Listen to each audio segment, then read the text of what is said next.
Alright guys, welcome to part 7 of my WWE Smackdown Shut Your Mouth Let's Play. We finally have a manager in the wonderful Stacy Keebler. We're on to the third week of May, and let's see just where this takes us now. Am I just going to be taking on more matches with a manager? I mean, it doesn't really mean much because I'm a good guy and I don't need her to do stuff. I completely missed what my match right there is, but I think it's against Raven.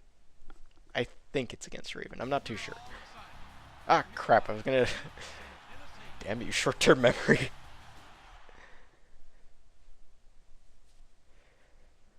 Yeah, like I said, at least it's only a few seconds. Anyway, nothing fancy happening here, apparently, so we're just gonna head on with the match.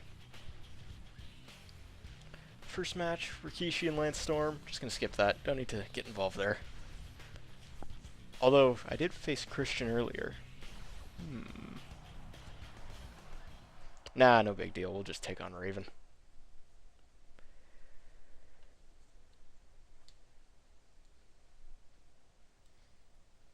So I was getting into a few things in the last part about Zack Ryder and John Cena and how John Cena is the guy for a good reason. Actually, no, I'll get back to that in a sec. Let's talk about Raven a little bit. This is a guy who is big in a lot of places except the WWE. He was a hardcore mainstay here. That's about it. Which is a shame, because, you know, this guy had a great mind for the business. This guy was a great storyteller. He knew how to put on a phenomenal match. And if you recall one of my previous parts, I said the best wrestlers are the guys who tell great stories in the ring.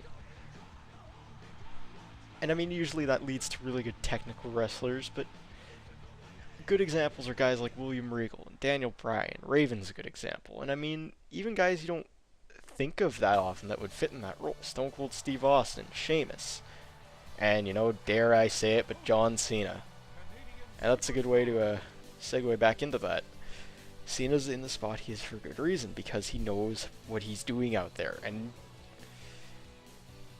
like I was saying, Zack Ryder, he was definitely very popular at a time, getting cheered over The Rock of all people. I mean, yeah, they were in New York, but still. Getting cheered over The Rock is a big thing, and that's why they gave him a chance. And like I said, he made a good underdog character. But that's about as far as he was ever going to get, just because his acting skills are so, bad. There's not a good way to put it. He's a bad actor. Incredibly bad. It's a shame that he's completely fallen off, though. I mean, you barely see him anymore, and I don't know if that's because they're getting out of comedy gimmicks, because you don't even see Santino much anymore, and Santino's still really popular. I like Santino. I think he's hilarious.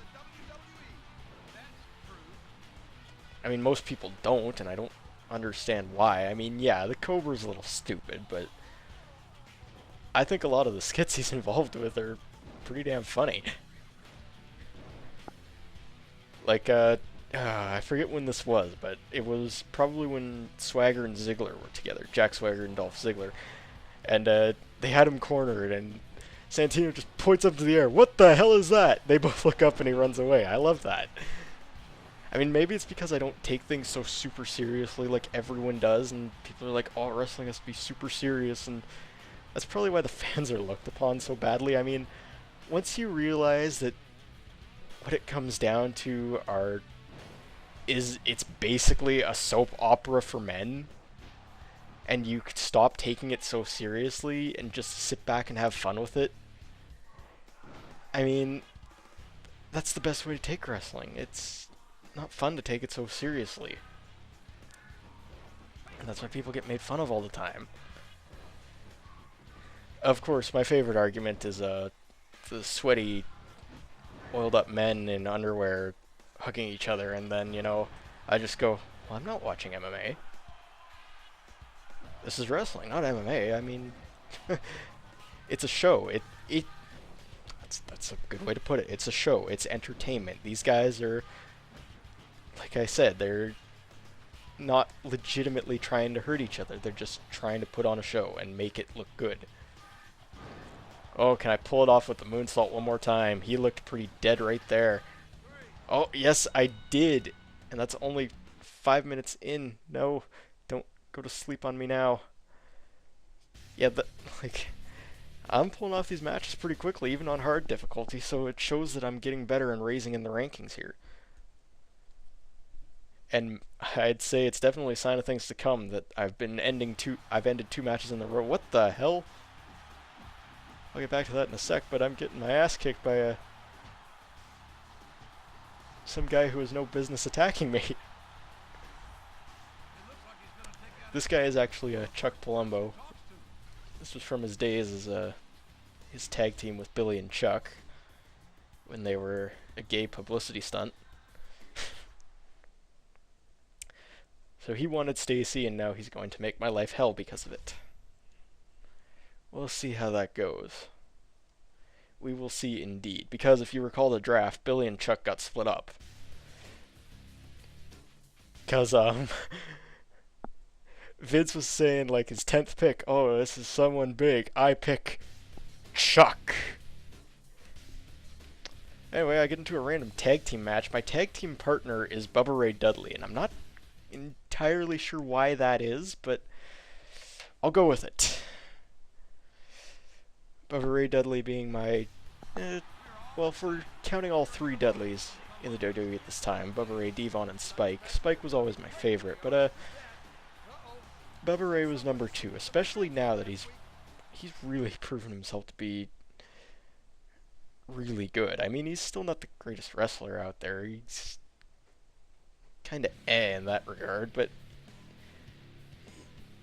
he can make things entertaining, and, you know, he's not the first. Goldberg was the same way.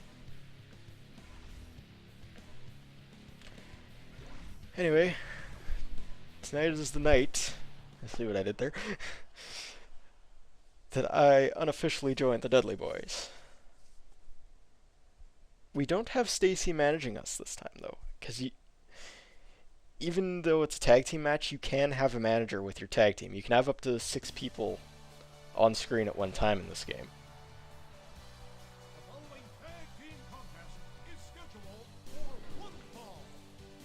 So I don't know why that is. Maybe it's just she's scared of Chuck.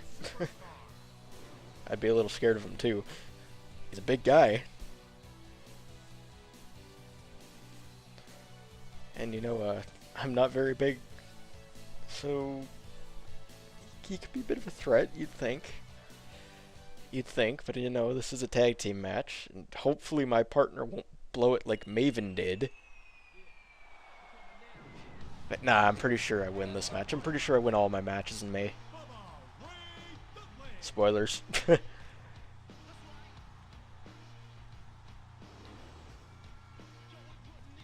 know, I really did forget how many people actually had their own entrance. I thought like a lot of them had the generic walk to the ring and just stand there, but pretty much everyone I've been up against has had their own entrance, and like Maven's the only one who hasn't, off the top of my head. Who else was I facing? I fought William Regal. I fought Chris Benoit. He had his own. And I don't really get into anything new here, although we do get to see Chuck. I want to say he's dancing, but I have no idea what he's doing there. His entrance is so ridiculous. What is he doing? It's like he's not even posing. Not to mention it just skips him walking down the ramp. That's the thing about this. The entrance animations, for what they are usually pretty good, but compared to today, they aren't full entrances. They like skip things. They skip walking to the ring, or skip some of the posing in the ring, and it seems a little choppy. You can definitely see it with some entrances instead of others. I mean, like, look at Raven here. His is pretty good. His is pretty consistent all the way through. The only thing you don't see is when he reaches the ring. But then you have ones like Chuck, where he just skips out onto the ramp, and then all of a sudden he's climbing into the ring. Anyway, This guy wanted to beat the shit out of me. I'm gonna beat the shit out of him in return. I don't even know if Bubba Ray Dudley gets in this match, or if Raven does either. I think this might be a match where I just beat the shit out of Chuck Palumbo because he pissed me off.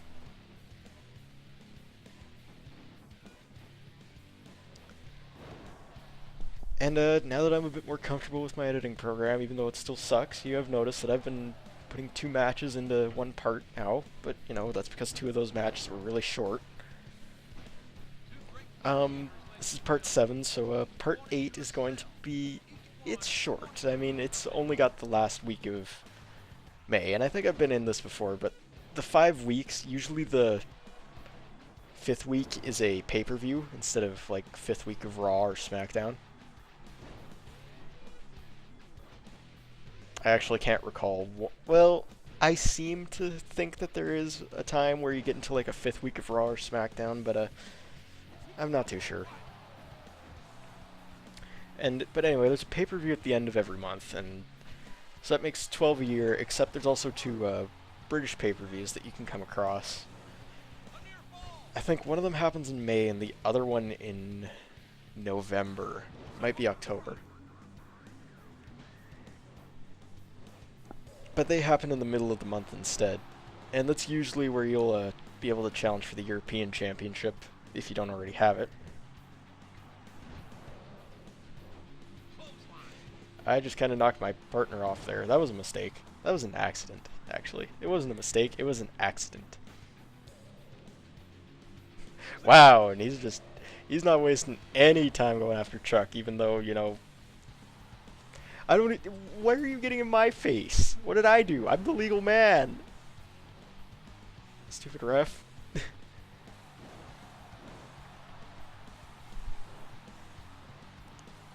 I'm the legal guy. You shouldn't be getting in my face for doing anything. I'm not the bad guy here. I'm not Chuck or Raven.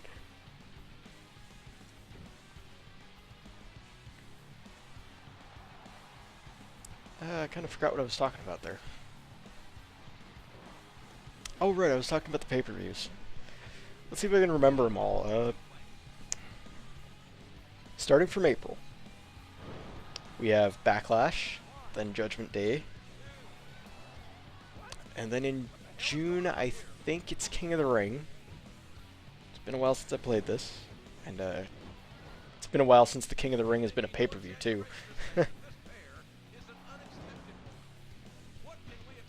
Anyway, after that is Vengeance, then SummerSlam, then I think it goes Unforgiven, No Mercy, but it might go No Mercy, Unforgiven. I'm not too sure for September, October. But anyway, after that, November is Survivor Series. Oh, there's a complete shot. And Raven just won't make it in time.